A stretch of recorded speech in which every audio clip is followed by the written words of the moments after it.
Hello and welcome back to a new season of Khaane Pe Charchaa.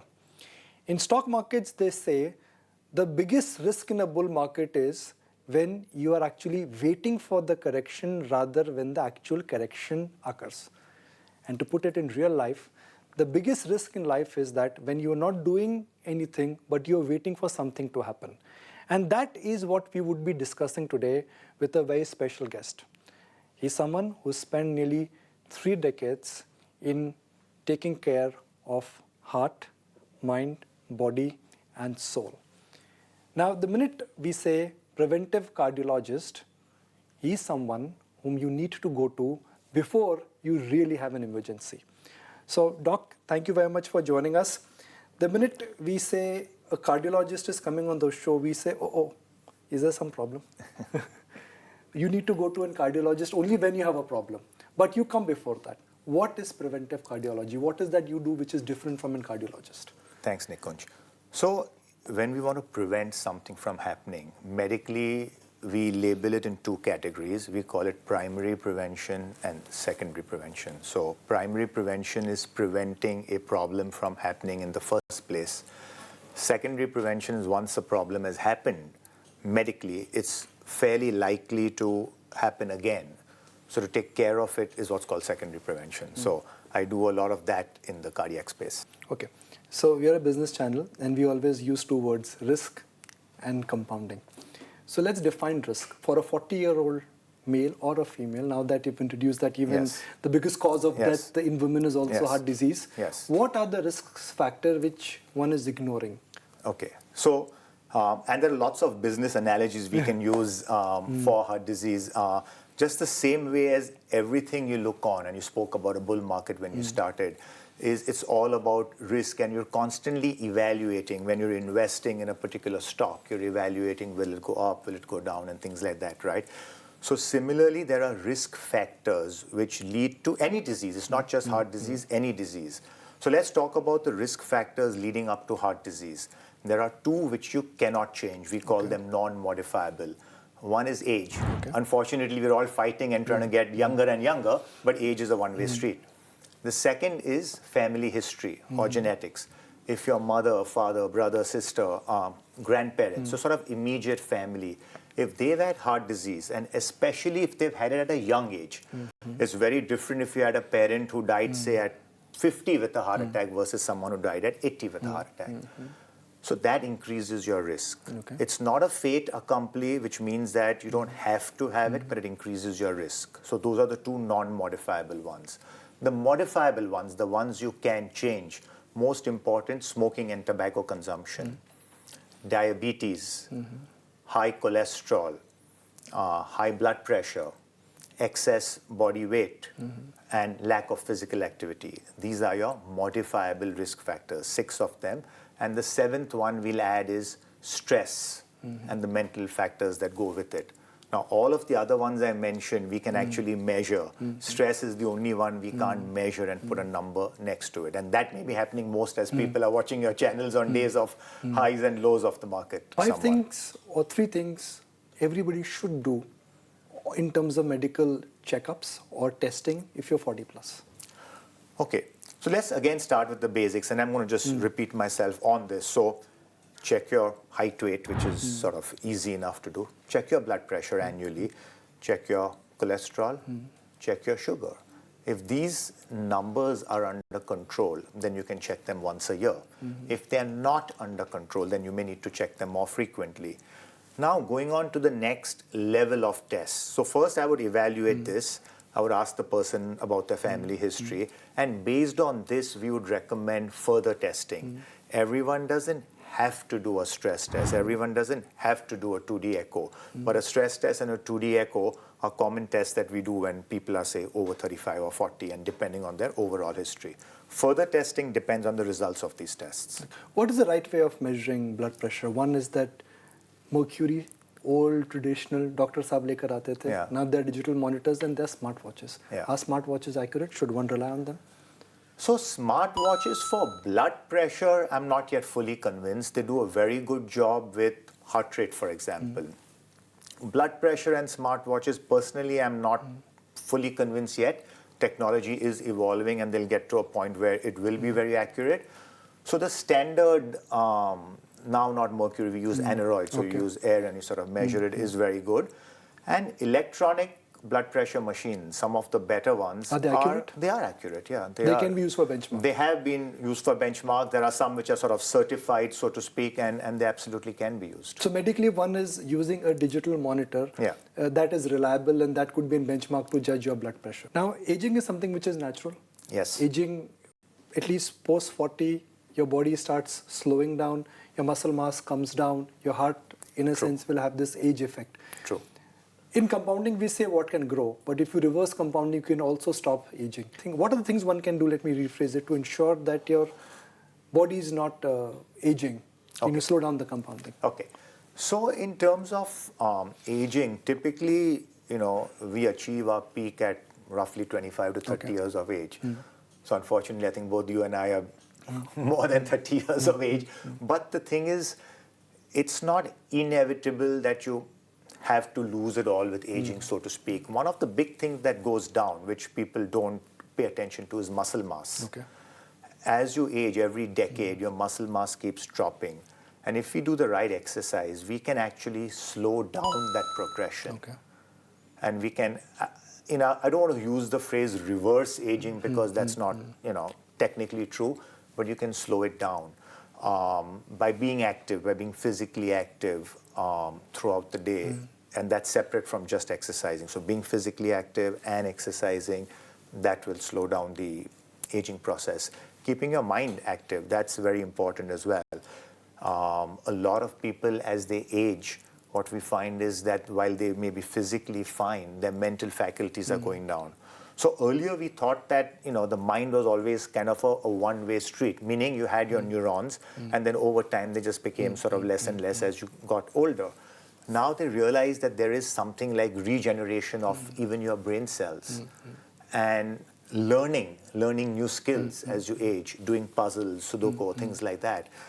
Healthy eating and regular exercise. These are the three things which can actually help your brain cells be active and even grow as you age. One change which we've seen post-COVID is that suddenly a lot of healthy people have had cardiac arrest. I don't know if it's a myth or a reality, you are the expert, but has COVID vaccine impacted heart health? So now see, this is what's interesting. You said after COVID, you had more heart attack, cardiac arrest, and your question was, has the COVID vaccine did it, rather than saying, has COVID done it? Okay. Right, so... Again, that's a conception, or maybe it's the popular belief. I honestly think that the vaccines are getting a wrong rap unnecessarily. So they've not impacted the heart health? Let me not say that. Let's put it this way. The first undeniable fact is that vaccines have saved millions of lives across the globe. Okay. I don't think anybody can deny that from a scientific point of view. I think a lot of the data that's coming out, how do you tease it? Was it COVID? Was it the vaccine? Just, in fact, 2 days ago, on October 9th, a very large study, it's called the UK Biobank study, was published in the American Heart Journal, which showed that, and roughly 10,000 people they followed, and I think they followed them before they got the vaccine, but they had COVID. And what they found is that those who had COVID, and especially COVID which required hospitalization, their risk of a cardiac event, what they call a thrombotic event, is like when the blood clots and stops the flow of blood to the heart muscle, that was higher. Okay. So we know that COVID has had an effect on the heart. We know that with COVID we got even heart muscle getting inflamed, what we call myocarditis in some cases, which then reversed. There were some cases, yes, also seen with the vaccine of thrombus forming, but much more is the effects of the COVID disease itself as opposed to the vaccine. And to be honest, we're still learning more and more. And today, because pretty much, I think it wouldn't be wrong to say that most of the world has had the vaccine, has had COVID too. So it's going to be very hard to tease out those kind of differences. But certainly, especially with this latest study that's released, we know that the incidence of cardiac ailments, issues, have gone up after COVID. If we pick up a random sample of 10,000 people, just a random sample. Yes. In your assessment, how many of them are not truly fit?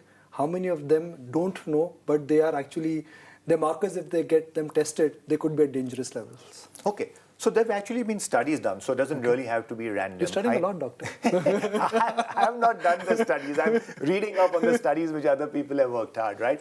So when we look at, if you want to define somebody as fit, one way of looking at it is metabolic fitness, right? So you and I both, you know, from the outside we may look fine, but what's happening inside in terms of sugar, etc. And we find that typically 30 to 40% of people tend to have a bunch of risk factors, and the scary part is which they're not even aware of. So out of a random sample of 10,000, you think that 2,000 to 3,000 would be at risk. Would be at risk. Does not mean that they'll all have an event, but they would be at risk. What that means is, you use the word silent killer for heart attack, but really the phrase silent killer is used maximum for blood pressure. Why silent?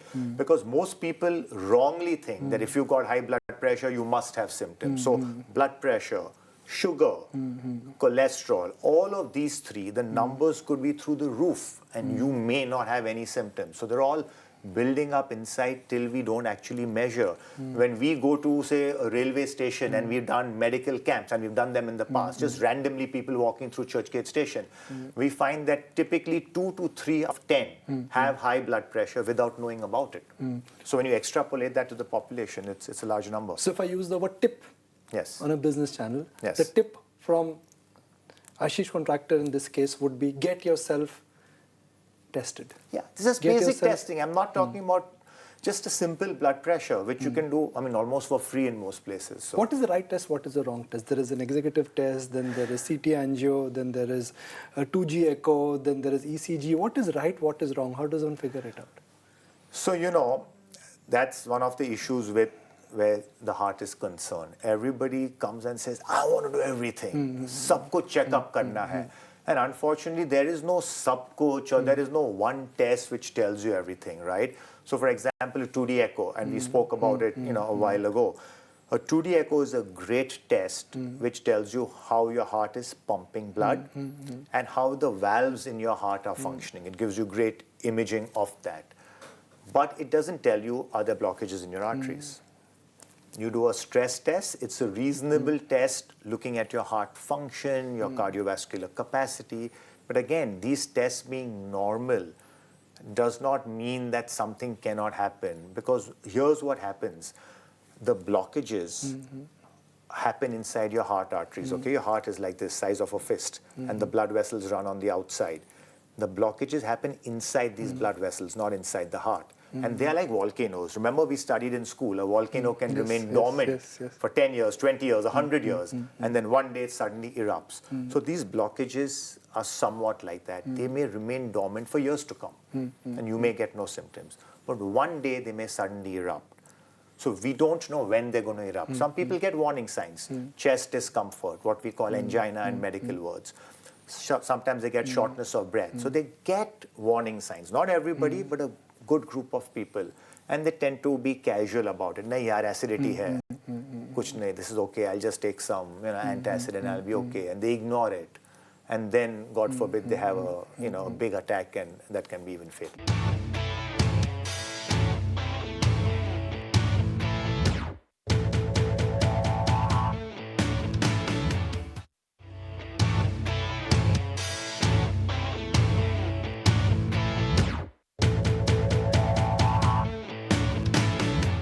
A lot of literature, data, and videos are available on intermittent fasting, supplements, nutritions, pop this pill, pop 1 hour in the afternoon, pop 2 before the night. Yes. Are you a big fan of taking oral supplements and intermittent fasting? So they're two separate questions, right? Intermittent fasting is one question, and supplements is another question. In terms of supplements, honestly, I'm not a big fan. Okay.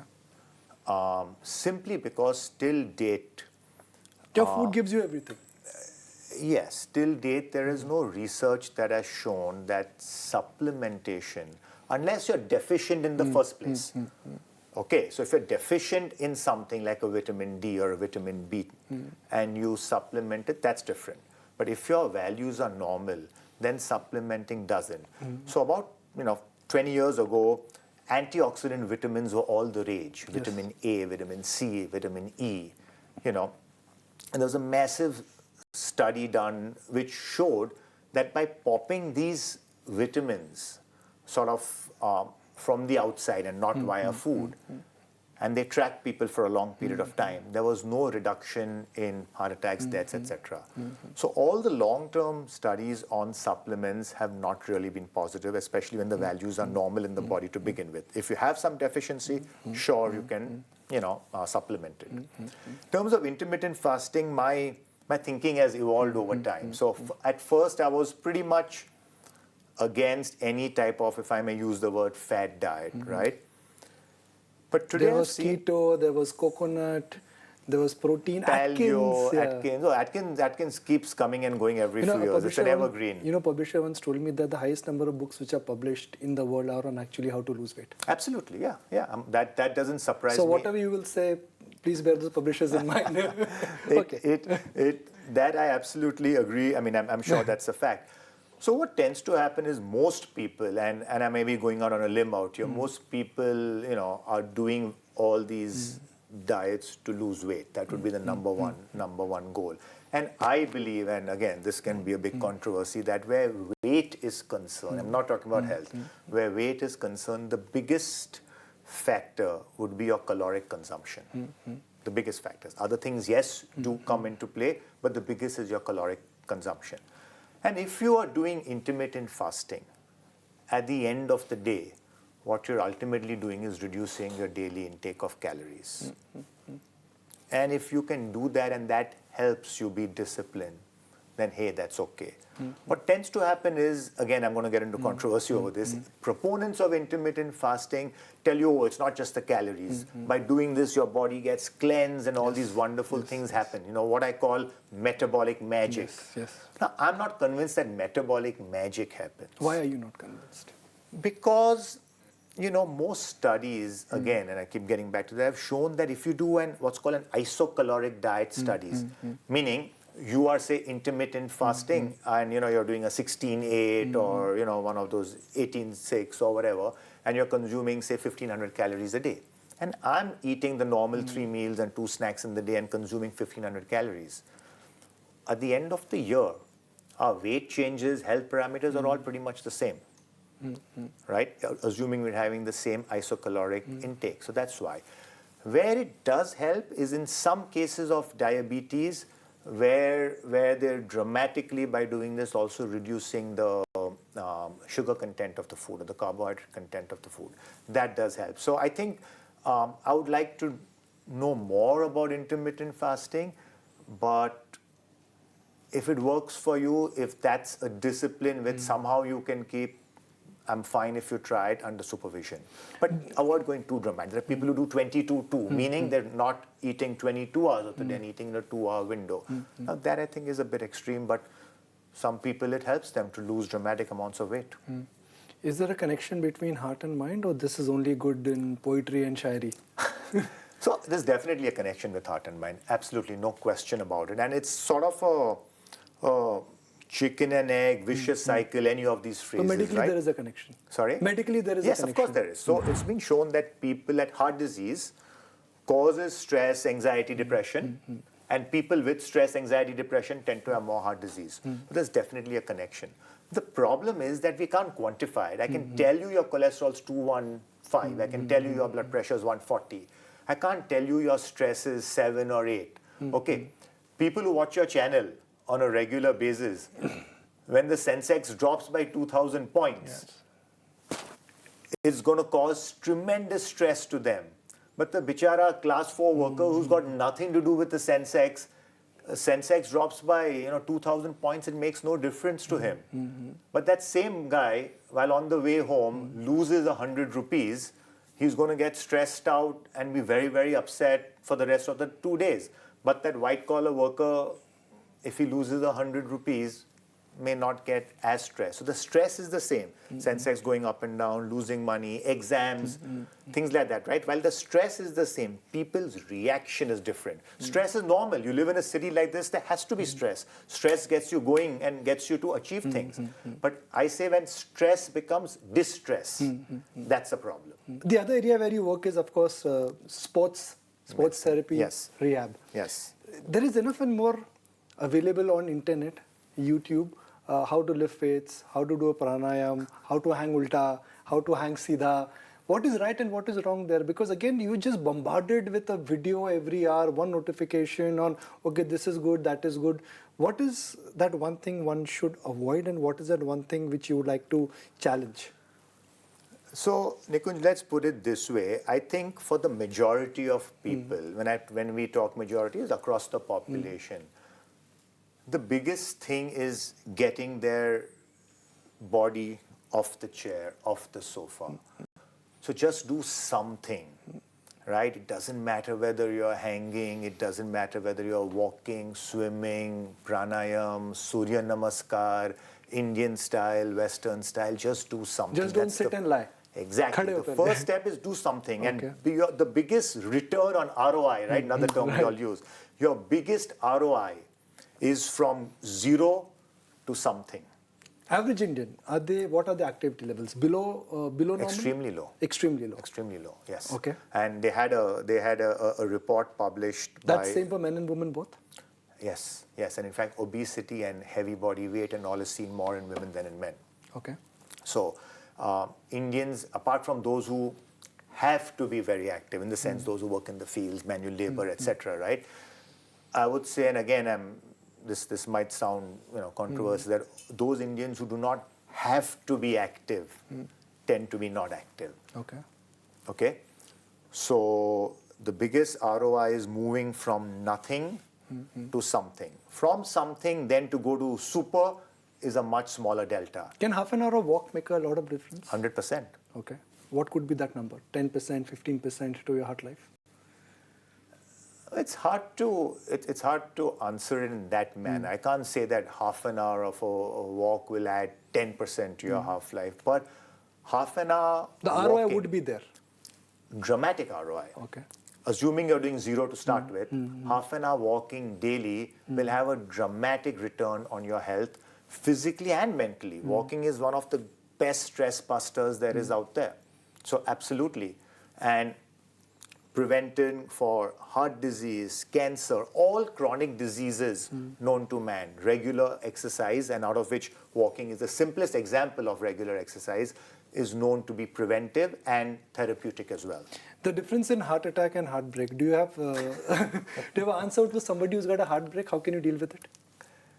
Have you had a heartbreak? Have I had a heartbreak? Probably not, but maybe we can discuss more after the show. So what is the best way to deal with a heartbreak? Exercise. Okay. Best stress buster. Exercise, get fitter, and maybe there's someone better around the corner.